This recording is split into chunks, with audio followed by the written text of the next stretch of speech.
Welcome, dear one.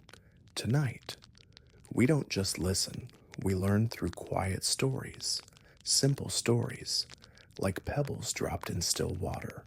This is one of many in our series of gentle teachings. Stories not meant to impress, but to soften the heart. Each tale arrives without urgency, like twilight slipping through the branches of old sal trees. You are invited now to settle, to let the world drift a little farther away. Let the mind grow still, not by force, but by remembering it already knows how. Tonight's story is called The Monk Who Sat Where No One Wanted to. The hall is dim. Incense curls toward the ceiling beams. A wooden floor creaks beneath folded robes. Shadows flicker across old stone, and someone sits in stillness waiting, but not for anything. Let the story begin like dusk, slowly, without edges. There is a corner in the meditation hall that no one chooses, not because it is cursed or cold, but because it is forgotten. The stone there is uneven. One of the floorboards underfoot is warped and groans softly when stepped on. A long crack snakes up the nearby pillar, and a draft creeps through a seam in the wall during the early rains. It is a place that holds dust, spiders, and silence, the kind that smells of time left undisturbed. But every morning, long before the first bell rings, an old monk with a robe the color of sun-dried bark enters and walks directly to that corner. He bows once not to the altar, not to any image, but to the space itself, and then he sits, no cushion, no blanket, just the cold stone under him and the company of shadows. He places his hands together with care, as though even the air between them deserves respect. The other monks, mostly younger, come in later. They glance toward the corner, but never toward him. His presence is like incense, noticeable only when one breathes deeply and stills enough to recognize what lingers. He never speaks first, never offers advice, never joins in the soft murmurs after evening chants, but he is always there, unmoved, serene, and unnoticed by those who still seek comfort in symmetry. On a morning like any other, a novice enters early by mistake, thinking he is late. His eyes are still blurry from sleep, and in his haste, he places his alms bowl down beside the wrong pillar before joining the line of mats toward the center. It is only later, after meditation, when he remembers. He returns with anxious steps and finds the bowl precisely where he left it, but it is clean now, as though someone had wiped the dust away with a corner of their robe. A small trail of ants curves near it, unharmed, and sitting just a breath away, still motionless as a weathered statue, is the elder monk. His eyes are half closed, not in sleep, but in a stillness that includes everything. The novice does not speak. He only bows, deeper than he ever has before, without knowing why, and the old monk, without moving, bows too, just slightly, just enough, as if to say yes. This is how it begins. Let the dust be undisturbed. Let the corner be enough. Let someone sit where no one else dares, and let that be the first teaching. The next morning, the novice lingers. He arrives earlier than usual, not early enough to beat the elder monk, but early enough to see him enter. There is no sound to the monk's steps, only the whisper of robe against robe and the faint creak of wood responding to weight. He walks the same path he must have walked for years, with no hesitation, No glance around the room, no choice to be made, only the same corner, the same bowed head, the same silence folding gently around him, like fog around an old bell tower. The novice watches from a distance. He doesn't mean to be rude, but something keeps his gaze steady, drawn not to action, but to absence. There's no ceremony, no special gesture. The elder simply sits, but the way he sits still, complete, and unhurried makes the air feel thicker, quieter, almost sacred, as though the dust in that corner has learned not just to settle, but to listen. That day, after the midday meal, the novice returns again. He pretends to tidy the mats, to rearrange the incense box, but his steps circle the corner like a moth circling a flame that does not burn. He remembers the ants, how they were left unharmed, their trail gently diverted by a single sweep of the hand, not crushed, not cursed, simply noticed and spared. Later that week, the same novice accidentally bumps into another monk during walking meditation. He bows in apology, flustered, and hurries to regain his pace, but then he stops, just for a moment. He remembers the ants.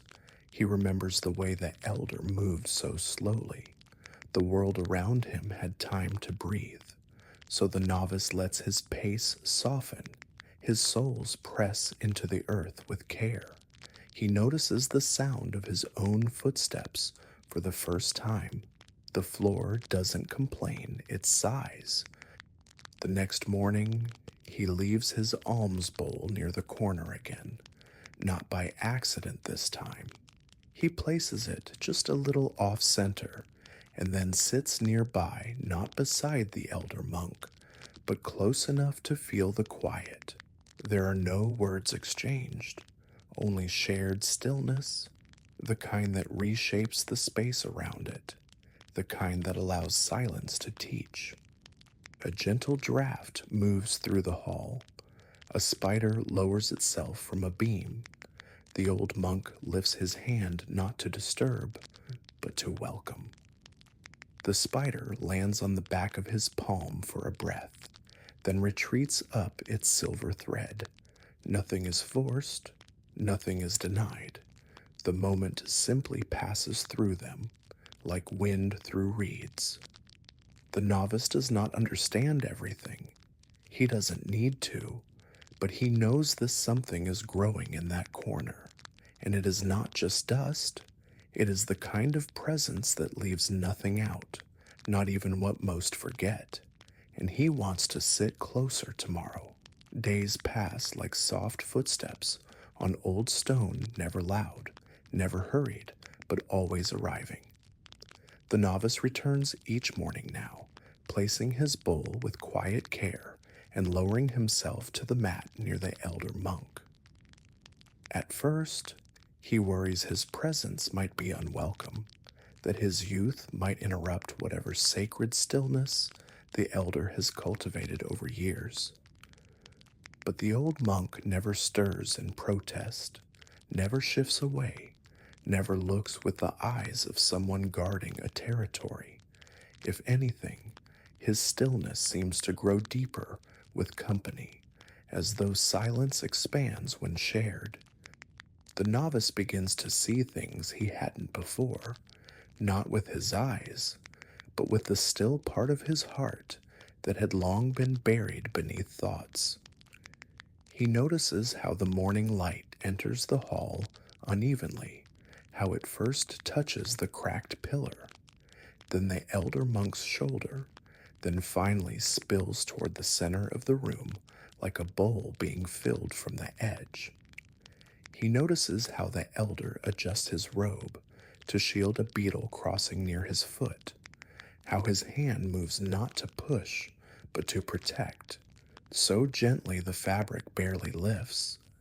Once, during the pre-dawn chill, another monk drops a single prayer bead while hurrying in. It rolls unnoticed toward the back, coming to rest by the elder's folded legs. The old monk does not call out. He simply picks it up as he stands at the end of the sitting, brushes it with his sleeve, and leaves it atop the other monk's mat. No words, no gesture, only the return of something lost, quietly restored. The novice begins cleaning the corner before sitting, not because anyone asked him, but because it feels right. He doesn't sweep it spotless. He leaves the spider's web untouched in the high beams. He lets the cracks remain. He only removes what no longer belongs, leaves, stray threads, broken ash.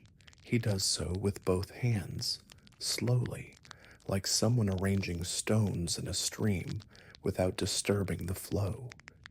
The others begin to notice. A few glance back during walking meditation. One nods in passing. A second novice sits one mat closer. No one speaks of it, but the shift begins. The corner, once ignored, begins to gather attention not of praise, but of curiosity.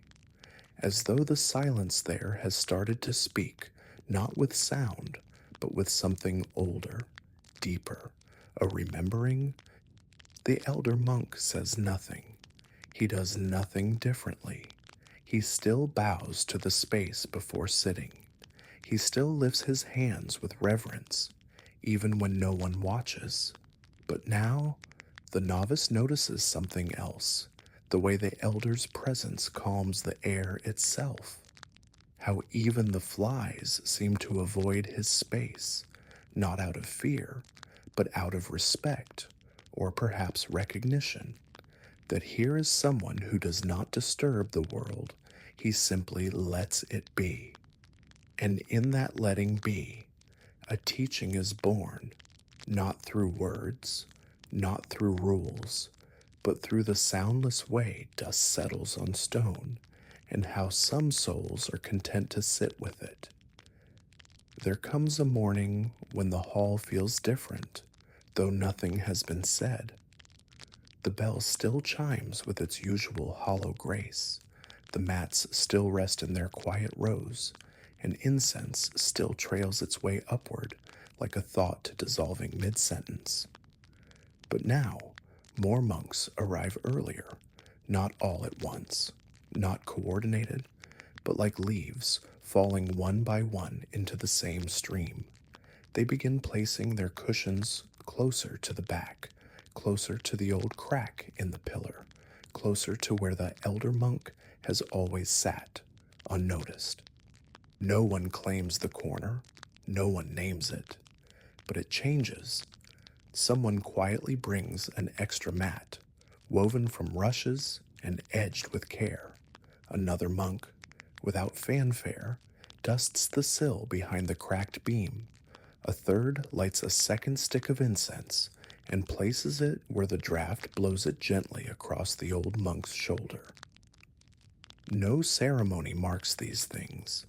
They happen like breath, natural, effortless, unseen, unless you're looking closely. And still, the elder monk says nothing. He bows as he always does, sits as he always has, even as the air around him begins to warm with the quiet presence of others. His robe shifts slightly when he breathes, and that movement is enough to calm the thoughts of those nearby. He is not teaching, not leading. He is simply continuing his silence unchanged, his stillness unclaimed. One morning, a new novice hesitates at the threshold, unsure where to sit. His eyes scan the hall, wide with the uncertainty of someone trying to do things right. The elder monk is already seated, unmoving, but the novice is drawn to him not out of admiration, not out of recognition, but something older. The way dry grass leans toward the sound of rain. He bows, then walks slowly to the back, to the edge of the group that now gathers near the corner, and no one stops him. In time, that corner becomes a place where those with tired hearts begin to rest, where the overeager ones learn to soften, where the proud forget what they were competing for. No formal lesson is ever given, no scrolls are read, no debates held, but something is transmitted not through voice, but through the way the elder looks at a cracked floorboard and sees nothing lacking, the way he straightens the fold of his robe with the same care whether he is alone or among many, the way he bows just as deeply to the dust as to the Buddha image. And so the corner, once avoided, becomes the space where silence gathers first. It is not a special place. It is not sacred because of relic or blessing. It is sacred because someone once treated it as enough. One day, the elder monk does not come. The draft still slips in through the wall seam. The incense still curls, and the light still spills across the floor, touching the empty mat the way it once touched the fold of his robe. But he is not there. No robe is left behind, no message, only the space he shaped with years of silent sitting. The novices glance at each other, but no one speaks. They sit, as they always have, a little closer now, a little quieter. Someone lights incense for him, not out of ritual, but out of instinct. A breath of gratitude made visible. No one claims his place. No one replaces his presence. The mat remains untouched, and that untouchedness becomes part of the teaching, as though even in his absence, the elder continues to bow to space, to stillness, to the dust that now remembers the shape of his legs. The novice who first noticed the ants still sits nearby. He watches the way morning light behaves now, how it seems to pause at that mat before moving on. He watches how others now treat the corner not as a station, not as a shrine, but as a kind of mirror, the kind that doesn't show faces, but how one chooses to sit when no one's watching. A few days later, a spider descends again from the same beam.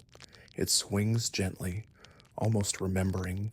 Below, no hand rises to meet it, but the air remains calm, undisturbed, and in that calmness, the monk's teaching remains not bound in words, not locked in memory, but carried in the way silence now settles earlier than before. The dust no longer feels forgotten. It feels like part of the hall, and every breath taken near that corner carries with it a trace of someone who once sat where no one wanted to, and in doing so, taught that nowhere is too small to hold the Dharma. Now, dear listener, we arrive at the second story of this evening's journey. The step that wasn't taken, a story of restraint. The rains had passed, but the ground still held the memory of the darkened soil, softened leaves, small puddles hidden beneath the grass where frogs no longer sang, in the outer monastery path, where few monks walked except to gather firewood or fetch water from the well beyond the trees. A narrow trail curved beside a stone ledge, one that was barely wide enough for 2 feet side by side. The ledge overlooked a small drop into brush and bramble not dangerous, but steep enough to pause the careless step. A young monk walked this path each morning. His name was spoken softly by others, with the kind of tone reserved for those who meant well, but often tried too hard. His robes were always neat, his posture like a drawn bow. He walked quickly, chin lifted, as though every errand was a task from the Buddha himself. He believed deeply, but held his belief like a torch too close to the flame. That morning, a squirrel darted across the ledge, a flash of fur and sound that startled him. His foot caught on a root, hidden just beneath a fallen frangipani leaf. He staggered not forward, but inward. A muscle tensed, breath caught. He didn't fall, but his mind did. Later, as he retraced his steps, heart still thudding, he saw it. A child's footprint in the mud, small, barefoot, recent, not from the monastery. Villagers rarely walked this way. He paused, then turned to follow it. The print led off the path, down into the thorny underbrush. A robe sleeve had snagged there. He saw cloth too coarse for a monk, a child's tunic, perhaps.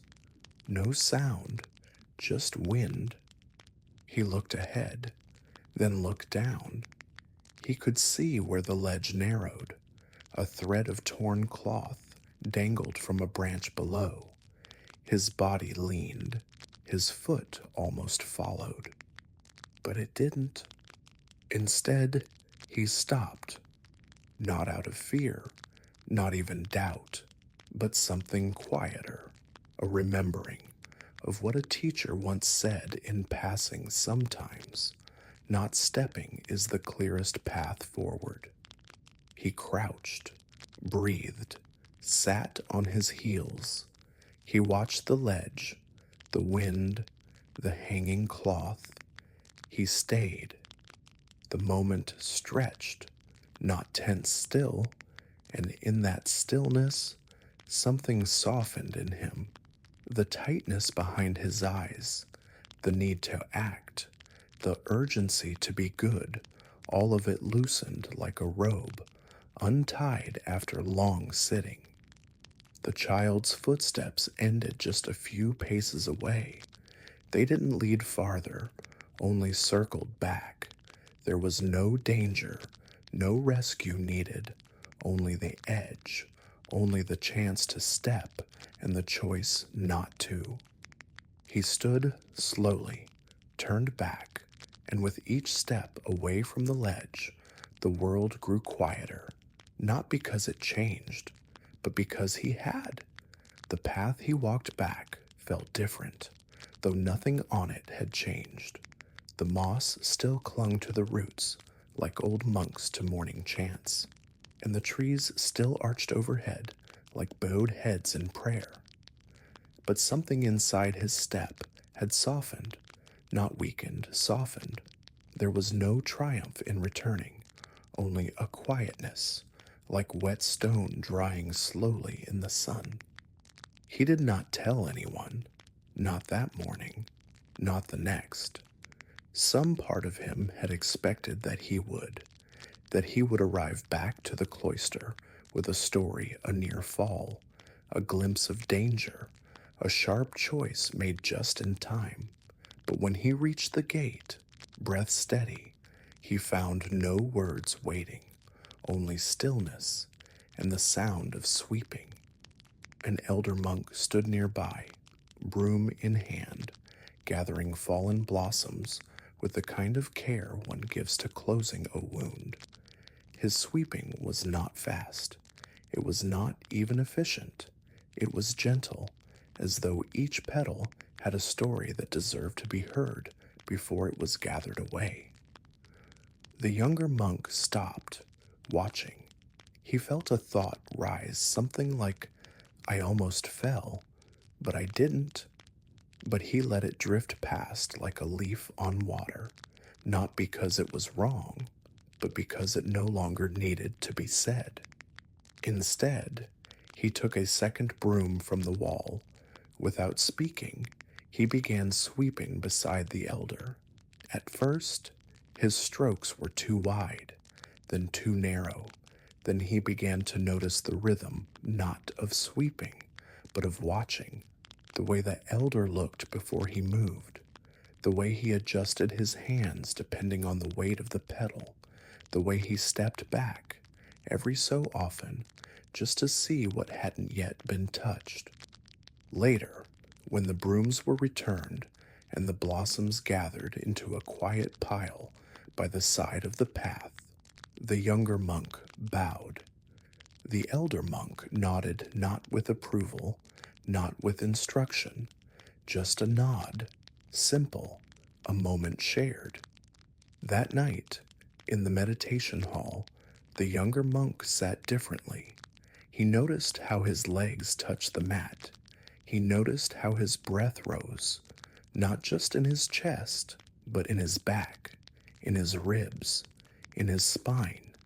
He noticed the sounds of others, how someone's robe rustled, how another's stomach grumbled, how the evening bell echoed longer than usual. And then he noticed something deeper. He was no longer trying to prove he was here. He was simply here. Sometimes, a step not taken is the beginning of a deeper walk, not forward, not upward, but inward. The rains came again the following week, not heavy, but persistent, the kind that softened the corners of stones and turned the walking paths to quiet streams. The monastery roof dripped in steady rhythm, and the scent of wet earth slipped in under doorways, settling between folded robes and steaming bowls of barley. It was a season of listening, of holding still. The younger monk now spent his mornings walking more slowly, not as discipline, not as exercise, just because the ground asked it of him. The mud no longer felt like a nuisance. It felt like something alive, something that welcomed each footprint without resistance. He stepped gently, not to avoid getting dirty, but to avoid forgetting where he was. He passed the old ledge again, once or twice, but he no longer leaned toward it. There was no need. The cloth that had dangled from the branch was gone now, either blown away or taken by someone unseen. The trail below, overgrown again, the place no longer called to him, and yet it had shaped him. In the courtyard one evening, he saw a novice rush across the flagstones, nearly slipping in his haste to fetch a forgotten robe. His feet scattered gravel, and a startled frog leapt from the basin ledge into the water with a plop. The novice froze, embarrassed, looking around to see if he'd been noticed. He met the younger monk's gaze. There was no reprimand, only a pause, a breath, and then, quietly, the younger monk bent down and picked up the scattered stones, one by one, not to teach, not to scold, just to do what needed doing. The novice, unsure, began to help. Side by side, they restored the courtyard to quiet. Afterward, they both sat beneath the overhang to avoid the rain. The younger monk didn't speak. He only watched the water gather along the edge of the roof before it fell, drop by drop, into a clay pot below. And as he watched, he remembered again that moment on the ledge, not the danger, not the decision, but the silence that had followed, the silence that had shaped everything since. He did not think of it as a lesson. It felt more like a garden, something planted in him that now grew whenever he let things be. He no longer rushed to offer answers. He no longer tried to impress the silence with devotion. He just sat with it, and in doing so, he began to see more. Like how the wind moved through the temple flags without ever needing to stay, or how the lanterns flickered just enough to remind you they were alive, or how a moment of restraint, once lived, never really ended it, just echoed, softer and softer, into everything you touched after. The days began to clear. The rains faded into memory, leaving behind moss-bright stones and puddles that slowly shrank under the gentler sun. The monastery, too, softened its walls, no longer slick with moisture, but warm to the touch, like old hands drying by the fire. The younger monk moved through its spaces with the quiet certainty of someone no longer seeking to be seen. He swept the back walkway one morning, a narrow path between the kitchen and the outer well. Few used it. It was often littered with stray leaves and rice husks from the grain barrels. As he swept, he noticed a centipede, long, glistening, and slow crawling just ahead of the broom's arc. In the past, he might have crushed it, out of fear, out of duty, out of reflex, but now he paused. He watched its many legs ripple forward. He stepped back, let it pass. The broom stayed lifted in the air, motionless, until the creature disappeared beneath the stones. Then, only then, he returned to sweeping. And though he said nothing aloud, the act felt like a blow not to the centipede itself, but to whatever part of him had chosen not to move. That still part, the part that remembered the ledge. Later that week, the abbot called him to help with a visiting lay practitioner, an old woman from the village who'd come to offer rice and ask for a blessing. She was small, worn by years, and her speech wandered like wind between trees. The younger monk poured her tea and listened not for answers, but simply to make space. At one point, she grew quiet. Her hands trembled. She admitted she hadn't really come for a blessing. She had come because she was angry. Her grandson had left home. No note, no goodbye.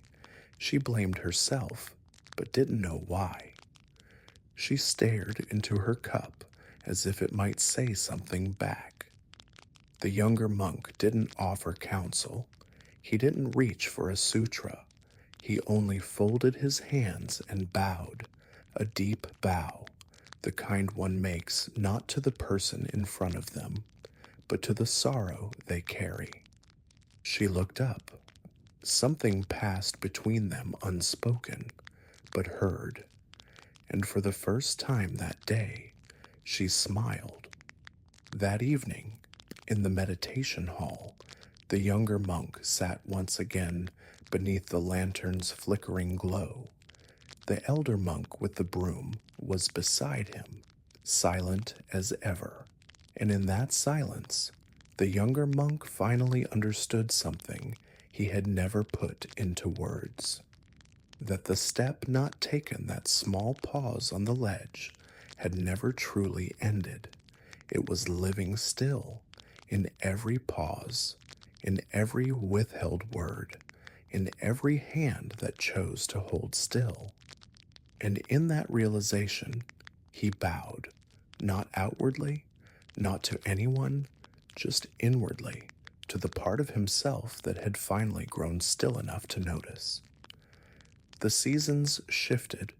The rains gave way to wind, and the wind gave way to dry leaves gathering in corners, like old questions left unanswered. The younger monk had aged, though only slightly. His face still held the softness of youth, but now there was space behind his gaze room, enough for silence to live without needing to be explained. One day, a novice came to him in haste.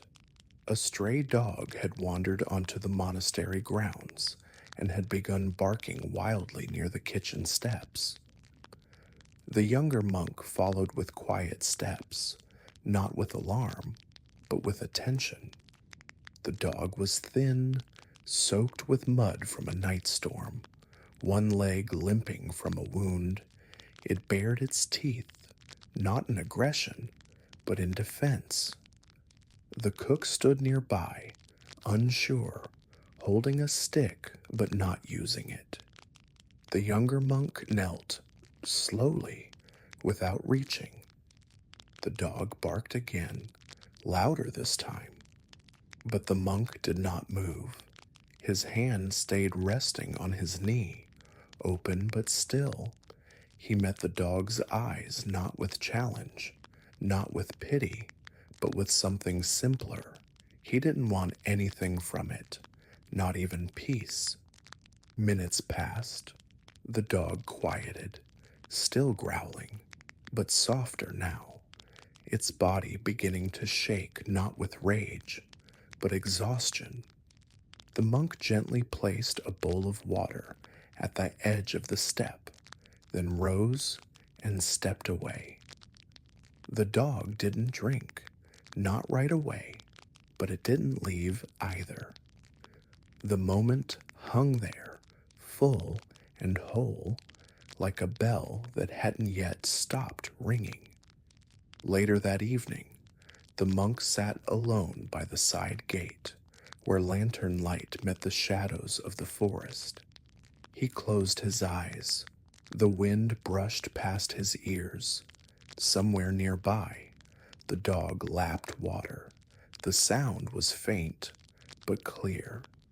And in that moment, the monk smiled not for himself, not for any idea of virtue, but because he had learned that the path of restraint does not always end with applause or certainty. Often, it ends with nothing but peace. And that peace, once tasted, changes how one lifts a broom, how one answers a question, how one chooses not to step, or not to speak, or not to close a hand too soon. Now, dear one, we arrive at the third story in tonight's journey. The hand that didn't close, a lesson from a dying master. The master had grown thin, not from lack of food. There was always a bowl of warm rice by his side, but from the slow, invisible unthreading that comes when a body prepares to let go. His breath, once firm and steady like the bass of a great drum, had become shallow, like wind whispering through reeds. Yet he smiled often now, not out of delight, but because there was no reason not to. He rested on a cot beneath the jackfruit tree behind the eastern wall, where the sun filtered gently through green canopy, dappled and soft. A mat was laid beside him. Someone always sat there, though no one ever stayed long. The monks came in shifts, some bringing tea, some bringing silence. The master accepted both with equal grace. One afternoon, a young monk arrived, still carrying the sweat of morning work on his brow. He bowed, placed a cool cloth by the master's side, and knelt. He said nothing. The master did not speak either. He simply opened his hand, palm up, resting lightly atop his chest. The young monk stared at it. The skin was thin, the veins like calligraphy beneath rice paper. The hand trembled faintly with each breath. The master closed his eyes, and for a moment, the young monk thought he had fallen asleep. But then a leaf fell. It drifted down from the jackfruit tree above them, not fast, not sudden, just one leaf, spinning as it fell until it landed squarely in the open hand. The master did not move. He did not close his fingers around it. He did not let it fall away either. He simply let it rest there soft, unmoving, alive in its dying. The young monk blinked. Something in him tensed, as if waiting for the gesture to be completed, but nothing came, no lesson, no conclusion, just that open hand, holding nothing tightly. Later, When the bell rang for the evening sit, the young monk remained outside. He could not explain why. He just knew that something had shifted in him, not like a door swinging wide, but more like a thread loosening from a knot. The master still breathed, the leaf still rested in his hand, and the monk, for the first time, felt the full weight of something he had never noticed before. How much of his life had been spent closing the hand too soon? The leaf was gone the next morning, perhaps taken by wind, perhaps brushed aside by a visitor's robe. No one knew. The master, however, still lay beneath the jackfruit tree, hand open just as before. His breath came and went, like the sea far off present, but barely heard. The young monk returned, though he carried no tea this time, only a folded cloth and the question he could not name. He knelt beside the master's cot once again, not out of duty, but something quieter, something like longing, but not for answers. He watched the master's chest rise and fall, watched the way the sun moved through the branches, and laid its warmth like a blanket across the master's thin legs. A bee wandered near, but was not swatted away. A fly touched his cheek and was left alone. The master moved only once, to adjust the corner of his robe, as though it still mattered to honor the form, even when it was fading. At one point, the young monk reached into his robe and retrieved a folded note. It was not a letter, not even words, just a dried flower pressed between pages long ago, a gift once offered and forgotten. He looked at it now, uncertain why it had found its way back to his hands.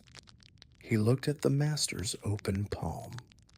He wanted to give it to him, but he didn't.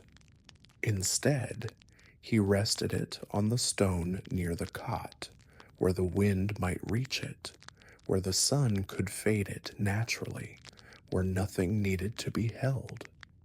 The master opened his eyes, just slightly.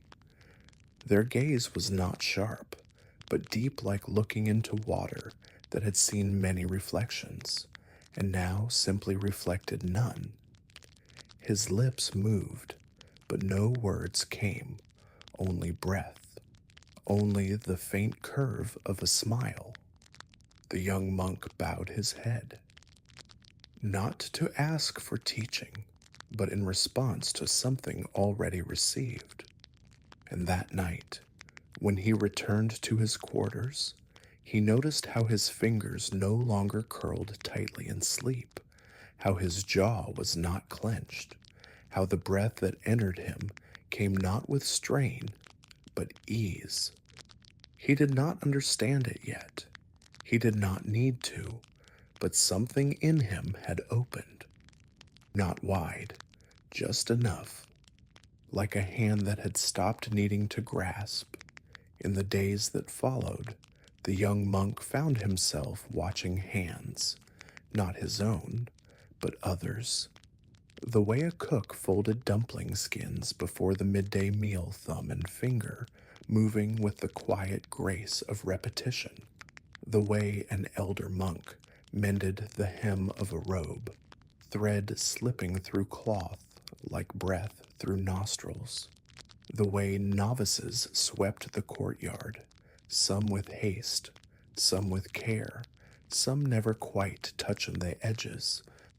He began to notice how much was done through holding, and how often holding turned into clenching. A novice dropped his alms bowl one morning, wet fingers, a slippery edge.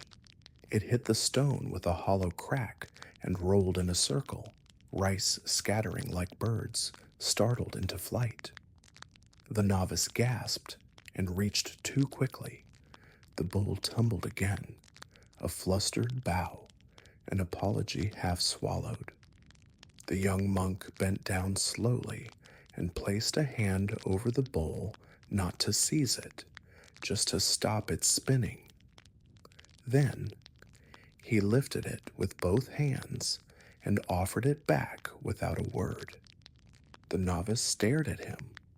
"You didn't scold me," he whispered. The monk only smiled, soft and brief. He didn't need to say it. No bowl stays full forever. Later, by the jackfruit tree, the master still breathed, but more faintly now. His body had begun to cool despite the sun. His eyes remained closed, but his hand still open, unmoving. That simple gesture, unchanged through days of stillness, had become something more than a symbol. It was a teaching alive, persistent, almost stubborn in its gentleness. The young monk sat beside him again. This time, he didn't look for anything, didn't bring anything. He just sat. The birds called from high branches. A butterfly landed on the rim of the water bowl near the cot. Time passed without measuring. And then the master's fingers twitched. Not to close, not to reach, but to lift just a little. The leaf had returned. Not the same one, of course, but a new leaf, fallen from the same tree, drifted down and touched the edge of the master's palm. Again, he did not grasp it. Again, he let it be. And in that small repetition, the monk felt something loosen deep in his chest. Not a thought, not a belief, just something that had been tight for too long. A quiet in-breath. A release. The kind of silence that no longer waits to be filled. The master's breathing had become quieter than the wind, not absent, just subtle, like the hush of evening settling over stones that had been warmed all day. Those who came to see him now spoke less. They sat. They offered cloths, water, silence. But mostly, they watched the way his hand remained unchanged, still open, still waiting, though not for anything.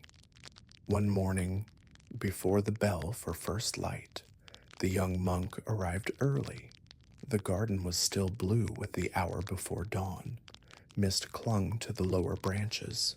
The jackfruit tree above the cot was shedding slowly small leaves, the color of aged gold, drifting one by one as if remembering something and then letting it go.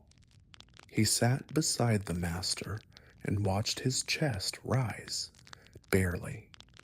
A crow called in the distance. Then silence again.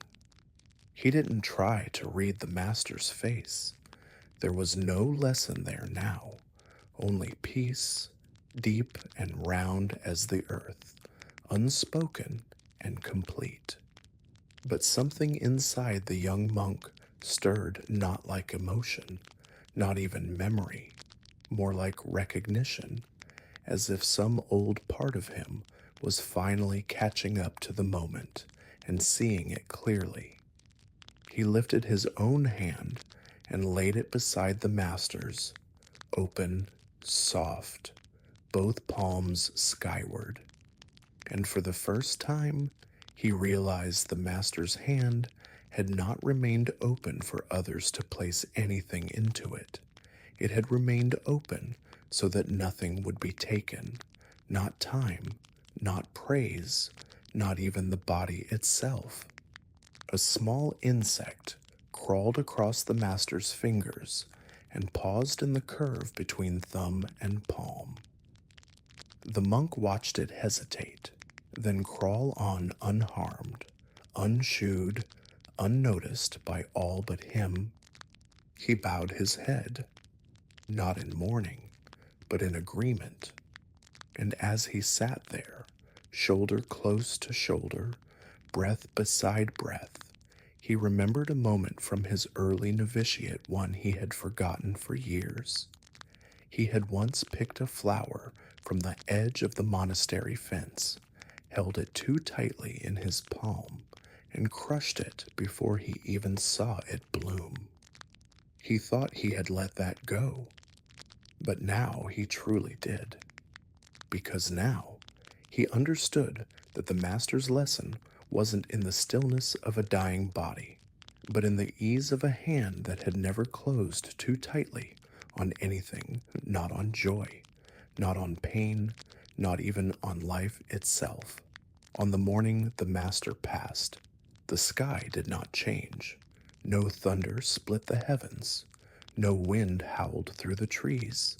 The jackfruit tree stood still, and the sun rose quietly behind a veil of pale clouds, as it always had. Birds sang. A broom swept somewhere nearby. Rice boiled in the kitchen pot. Nothing shifted, and yet everything had. The young monk was there. He had not meant to be. He had only come early, as he now often did, to sit beside the master in silence. But when he arrived, the breath was already gone. The chest no longer rose. The fingers no longer trembled. Only the hand remained open, still, as it had been from the first leaf to the last. There were no tears, not yet, only the weight of stillness, a stillness so complete it seemed to wrap around the world.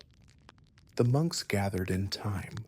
They came with robes pressed, voices hushed. One brought incense, another brought water, but no one moved the hand. It was left as it was, palm skyward, a gesture that had become more familiar than any chant. Later that day, the young monk helped bathe the body.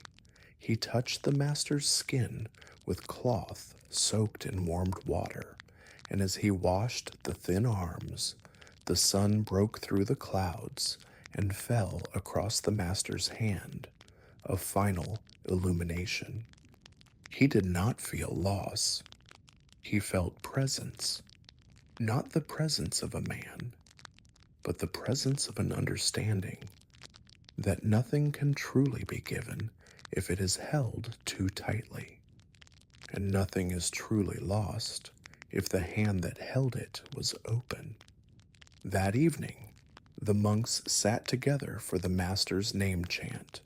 The room was full, yet quiet, and the young monk, seated where he could still smell the scent of jackfruit leaves on his robe, lifted his hand briefly palm open, then lowered it again. It was enough. Now, dear one, we come to the fourth story in tonight's quiet journey. The ladle that never tasted, a kitchen story about wisdom. The kitchen was never silent. Even before dawn, it stirred with the soft clatter of ladles, the whisper of steam rising from soaking rice, and the rhythmic chopping of root vegetables by candlelight. Beneath the main hall, tucked between the storage room and the old herb garden, it was the heart of the monastery, unseen, mostly, yet pulsing with the gentle work that sustained everyone else. Among the quiet flames and brass pots worked a cook monk named Tissa. He was neither young nor old, neither cheerful nor stern. He had the kind of presence that made you forget he was there until he handed you something warm with both hands and a slight bow. Every morning, he stirred the porridge with the same long-handled ladle, curved, darkened by years of fire, its wooden shaft smooth from constant turning. He had used the same ladle for 17 years, and yet it had never once touched his lips. Tissa never tasted the food, not out of asceticism or pride, not even for the rules of the Vinaya. It was simply his way.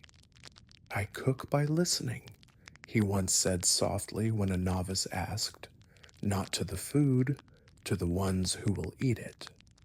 He knew the abbot liked a touch more ginger in his broth. He knew one elder monk had trouble with salt. He knew which novice had lost his appetite during cold season, and which one overfilled his bowl but barely touched it. He adjusted accordingly silently, precisely, kindly, but never by tasting. His ladle only stirred, never sipped. One morning, during alms preparation, a pot of mung bean stew bubbled too fast. The wind had shifted, and the fire grew suddenly fierce. Tissa adjusted the lid, lowered the flame, and stirred. A novice nearby, worried, asked if the beans were burning. Tissa simply stirred once more and smiled. "They're remembering," he said. The novice blinked, confused. He didn't explain, because in Tissa's kitchen there were no grand teachings, only small ones, left behind like fingerprints on a clay bowl. That morning, he handed a steaming ladle to the novice and stepped aside. For the first time in months, he let someone else portion the bowls, and as he did, he wiped the ladle's edge on a cloth, not because it was dirty, but because even things that never taste still leave behind something worth cleaning. The room was filled with scent. The monks would eat well, and Tissa, as always, would eat last, but not to be humble. Simply because he was already full, Tissa's hands moved with the quiet rhythm of someone who had long ago stopped rushing. Each motion, whether slicing a turmeric root or rinsing rice, was part of something deeper than preparation. It was prayer, though no chant passed his lips. It was offering, though no altar stood in the kitchen. His sleeves were always rolled to the same crease, his robe tied just high enough to keep from brushing the hearth ash. Nothing wasted, nothing unattended. The younger monks often didn't understand him. He rarely spoke unless spoken to, but when he did, his words felt less like opinions and more like weather something that passed through you, changing the air slightly, but never forcing its way in. One morning, a novice named Nalan volunteered to help before dawn. He arrived shivering, the hem of his robe damp with dew, eager to learn but too sleepy to be graceful. Tissa gave him the task of washing lentils, simple work, yet delicate, the kind that revealed a person's mind. Nalan plunged his hands in too fast. Water splashed over the rim. Some lentils spilled into the earth trough below. He winced, looked up, bracing for correction. But Tissa only handed him a wooden scoop, then gently lifted a few escaped lentils with the tip of his broom and placed them back in the bowl. Not because he needed to, but because nothing deserved to be discarded thoughtlessly, even one lentil. Later, while slicing bitter gourd, Nalan asked the question many had wondered but few voiced. "Why don't you taste the food, Bante?" Tissa didn't answer right away. He wiped the blade clean, laid it down, and looked at the pot where the stew had just begun to simmer. "Because wisdom doesn't always need to enter the mouth," he said quietly.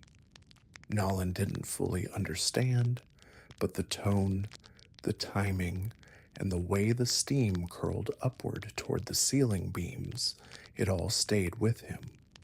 That evening, Tissa placed a bowl of broth before a monk recovering from illness. It was simple, light, but something in it made the sick monk sigh in relief after the first sip, not from the flavor, from the care. And that, Nolan realized, was what the ladle carried. Not spice, not salt, but presence. Presence that had never once been consumed but always felt. The days flowed onward, marked not by bells or calendars, but by the steady repetition of tasks chopping, boiling, washing, stirring, and through it all, Tissa continued his silent dance with the ladle, always stirring clockwise, always wiping the rim of the pot after each serving, always bowing just slightly before lifting the first spoonful into the serving bowl, as though greeting the unseen hunger of those yet to arrive. One late afternoon, while preparing sesame paste for the next morning's gruel, Tissa's hand faltered, only for a second. The ladle clinked against the pot's edge, awkward and offbeat. He paused, looked down at his fingers, then continued as if nothing had happened. But Nolan noticed.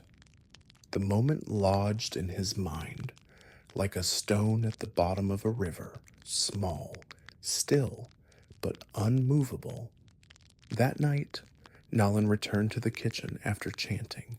The fires were dimmed, the pots washed. Tissa sat by the open window, his back to the doorway, the ladle resting across his lap like a monk's staff at ease. He was not asleep, only still. His eyes watched something invisible, beyond the window frame, the dark garden, the slow rising of mist, perhaps his own thoughts dissolving into it. Nolan stepped in quietly and sat beside him. He did not speak, just listened to the creak of bamboo, to the hush of the wind, to the silence between them. After a while, Tissa spoke not to Nolan, but as if finishing a sentence left hanging from a conversation days ago. The ladle, he said, does not need to taste what it serves. It touches everything, but holds nothing. His voice was steady, not sorrowful, not wise, just true. Nolan looked at the ladle, its handle worn smooth, the bowl of it blackened with time and heat. A servant of meals it would never know the flavor of. A bearer of warmth it would never feel inside itself. And yet without it, no nourishment reached anyone. He thought of his own questions, his longing to understand the Dharma, his clinging to glimpses of insight. How many times had he tried to taste it, directly rushing to grasp, to name, to claim? Perhaps the point was not to taste, but to carry, to offer and let go, like a ladle, like a life. He bowed his head slightly. The fire had long gone cold, but something else lingered. Not heat, not words, just a fullness, quiet and complete. Tissa did not move, and neither did the ladle.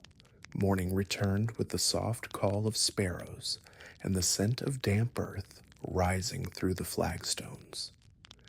Nolan awoke earlier than usual, not from duty, but from a gentle restlessness that had no name. He washed quietly, folded his robe with care, and made his way to the kitchen, where the coals still whispered warmth beneath the stones. Tissa was already there, as he always was, though his movements were slower now, his shoulders more sloped, the lines beneath his eyes drawn deeper like ink settling into old cloth. Yet his hands still moved with precision, with grace, with a kind of silent music only he seemed able to hear. They worked together, No instructions, no assignments, just rhythm. Nalin sliced the shallots. Tissa soaked the rice. The ladle rested beside the fire, its wooden handle darkened a shade further by years of breath and steam. At one point, Nalin reached for the pot of stew and paused. Should I taste it? Tissa looked up, not startled, not amused, only still. Then he shook his head gently. Ask it, he said. Nalin blinked. The stew? Tissa nodded. Yes. Ask it what it needs. Nalin turned toward the pot. The steam curled upward, fragrant and subtle. He leaned close, listened not with ears, but with something softer, the texture of the air, the weight of the scent, the way the vegetables leaned toward each other as they simmered. He added a little water, just a little. Tissa nodded once, and nothing more was said. When the monks gathered for the meal, bowl after bowl was ladled out warm, quiet, complete. And as they ate, something passed through the room, not just nourishment, but a kind of memory, a memory of being known, of being prepared for without needing to explain oneself. Later, when the bowls were washed and the sun stood higher in the sky, Nalin lingered.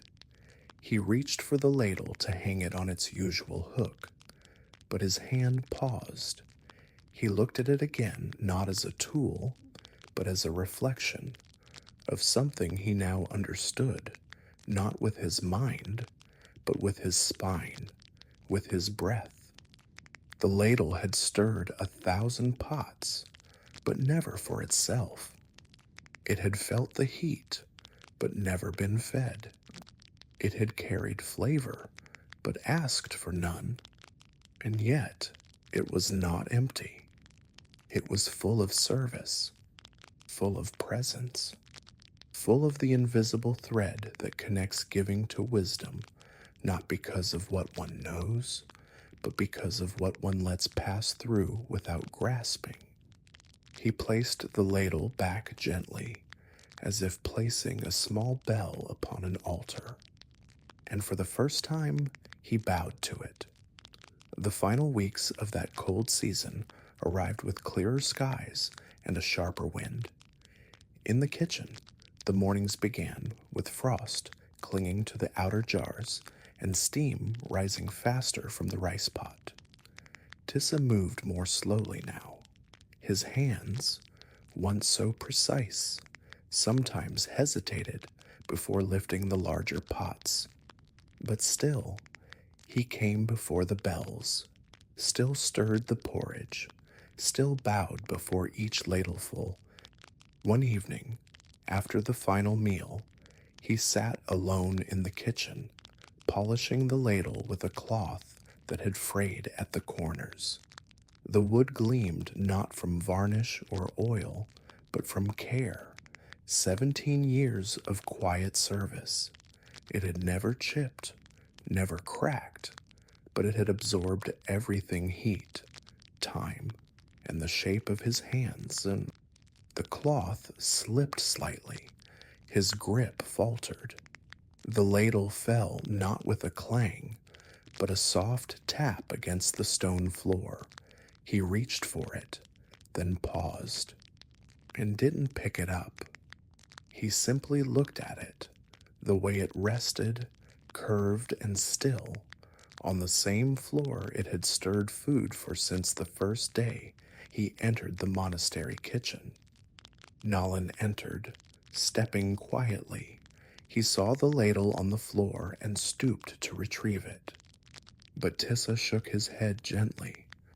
"Let it rest," he said. There was no tiredness in his voice, only completion. That night, Nalin served the broth himself. It wasn't perfect, too much salt in the bottom, too thin at the surface, but it was warm, and it was enough. The next morning, the ladle was gone from its usual hook, and so was Tissa.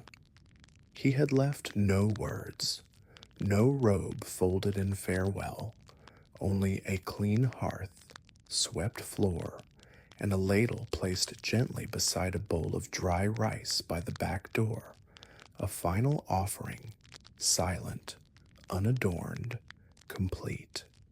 And as Nalin stood there, holding the ladle in both hands, he finally understood that some lives do not taste what they stir, but in doing so, they feed the world.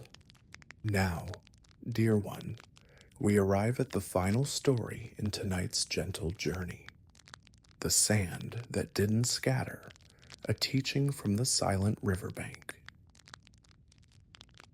The river did not speak, it never had, but the monks often said that if you sat beside it long enough, if you truly listened, it would begin to teach.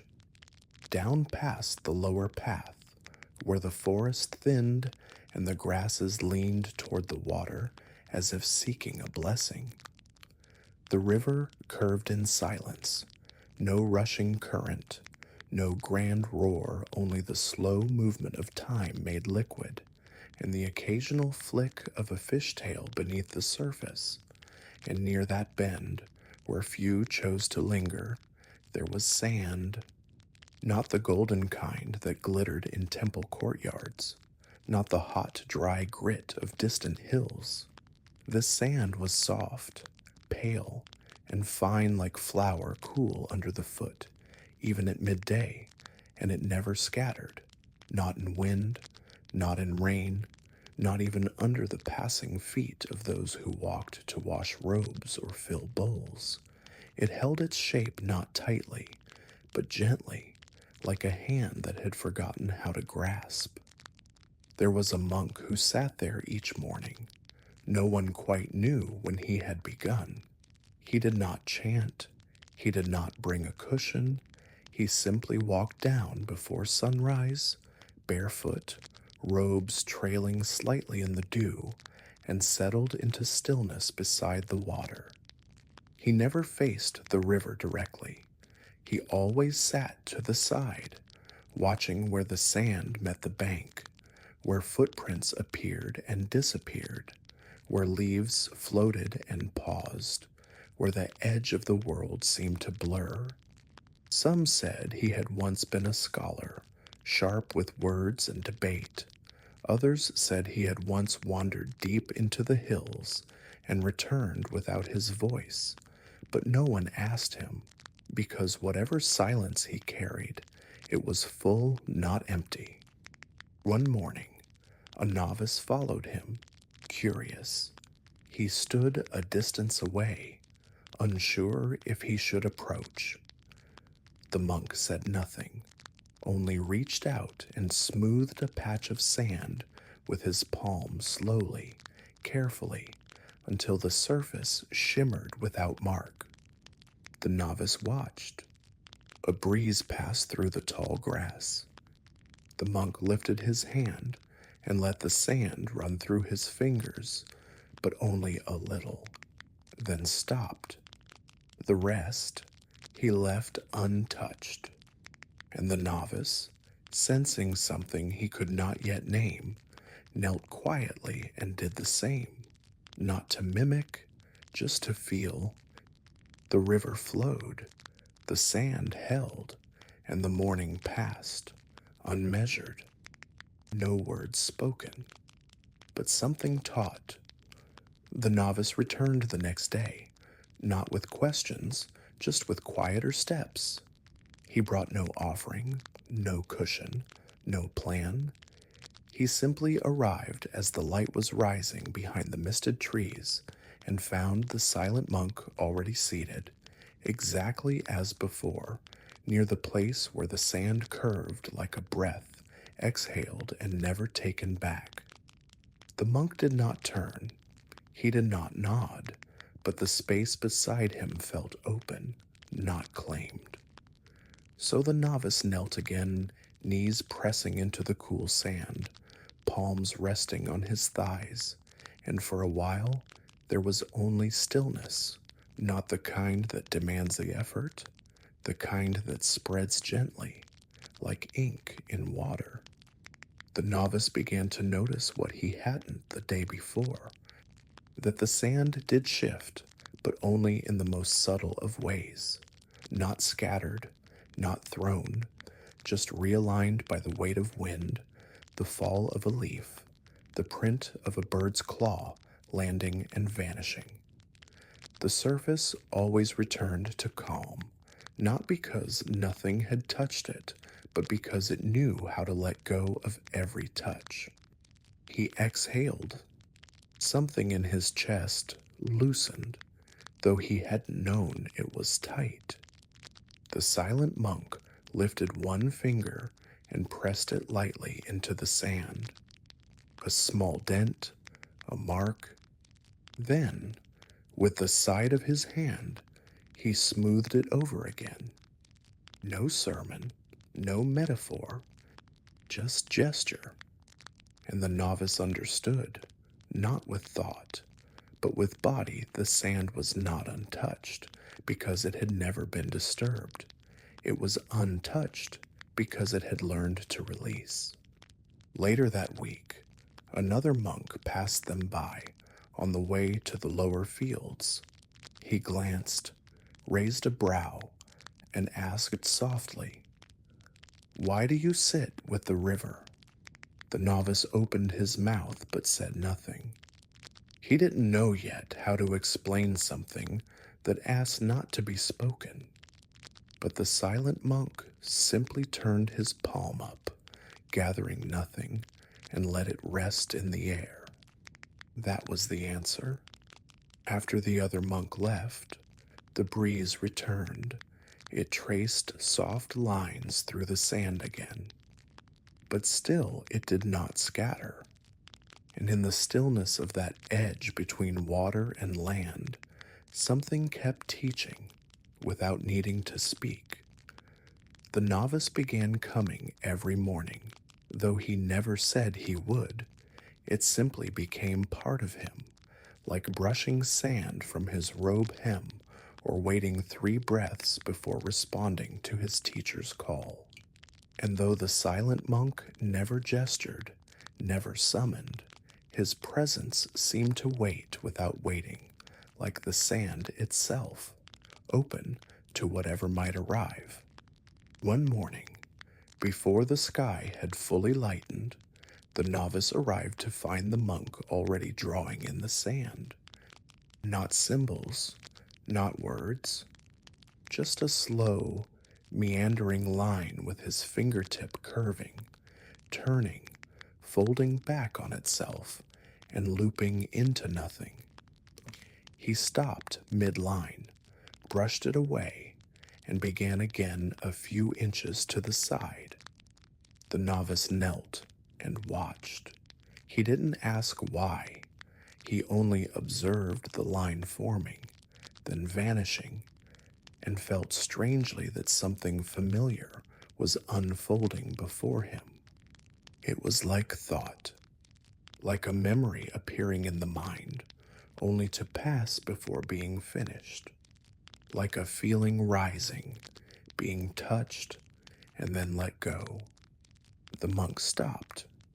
He placed both hands flat on the sand, bowed his head toward the water, then sat back again, letting the prints of his palms remain.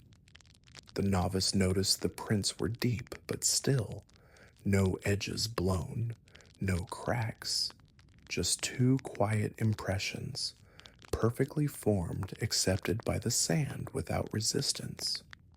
For a long time, they both sat in silence, watching. And then, a single leaf fell from a riverside tree. It landed in the center of one palm print and rested there motionless. The monk did not move to brush it away. The novice, too, did nothing. They simply watched as the wind passed by, tugged gently at the leaf and finally lifted it again. The sand beneath was undisturbed, and the novice felt a strange fullness rise in his chest. Not pride, not insight, just stillness, soft and wide and complete. When they finally stood, the prints were still there, but neither of them looked back, because what mattered wasn't the trace left behind. It was the way the sand had held it and then released it without clinging to the shape. The rains came late that year, arriving not with thunder, but with a whispering drizzle that darkened the sand and softened its edges. The river rose only slightly enough to touch the feet of the lowest trees, enough to carry leaves farther than usual, but still, the bend where the silent monk sat remained undisturbed. The water never quite reached it, as if it, too, respected the stillness there. The novice continued his visits, though the path was now slick and the grass heavy with moisture. He arrived one morning to find the monk absent for the first time. The spot was quiet, empty, yet unchanged. The sand bore no fresh marks, no signs of struggle or weather, just the faintest ripple, like something had exhaled and then vanished. He waited. He sat where he usually did, and the silence sat with him. An hour passed, then two. He pressed his hand into the sand, not in longing, but in presence. The surface welcomed his palm, just as it had welcomed every print before. No resistance, no memory. The shape remained only as long as he remained still. Then, as he lifted his hand, it relaxed again, flattening, erasing without hurry. That evening, the monk did not return, nor the next day. No one in the monastery had seen him leave. No robe was missing, no bowl unwashed. It was as if he had simply slipped into the same river he'd watched for years. But the novice did not search. He did not ask. Something in him knew that the monk had not disappeared. He had become what he had always followed, like the sand that did not cling to footprints, like the river that did not hold what passed through. In the days that followed, the novice still came. Sometimes others joined him briefly, curiously, but few stayed long. Most could not understand why he sat facing the place where water and land met and did nothing at all. But to the novice, now grown quiet inside, the teachings continued. In the way a twig floated sideways and didn't resist the turn, in the way the wind skimmed the sand and yet the surface held, in the way nothing he touched remained, but nothing was ever lost. One afternoon, after a long sit, he drew a single line through the sand. It curved gently, mimicking the river's bend, and stopped where the bank rose. He looked at it for a moment, then stood and walked away, not smoothing it, not preserving it, just leaving it. And the river, in its own time, would erase it, not out of cruelty, but because it never needed to keep it. The seasons turned again. The riverbank dried beneath the heat of summer.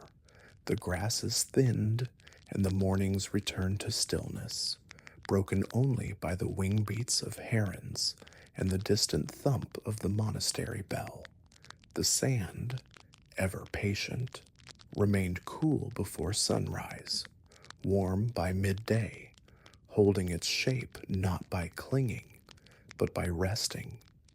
The novice no longer knew, no longer young continued to visit. He no longer came for answers.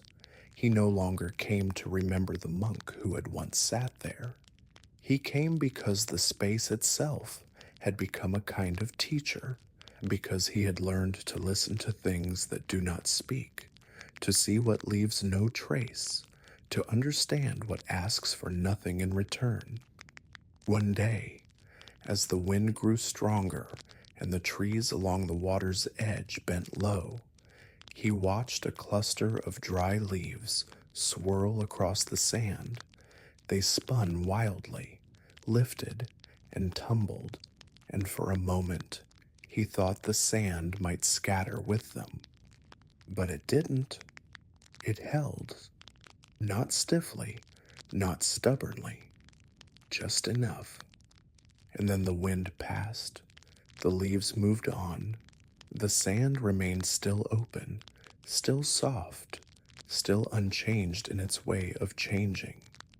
He stood up slowly, brushed his robe clean, and looked out over the river one last time before turning to walk back up the path. No one saw him leave. No one needed to. The footprints he left behind faded before noon, and the sand held them for just as long as it needed to. Then, like everything else, it let go. The river kept flowing. The teaching kept echoing, and the world, in its gentle way, went on.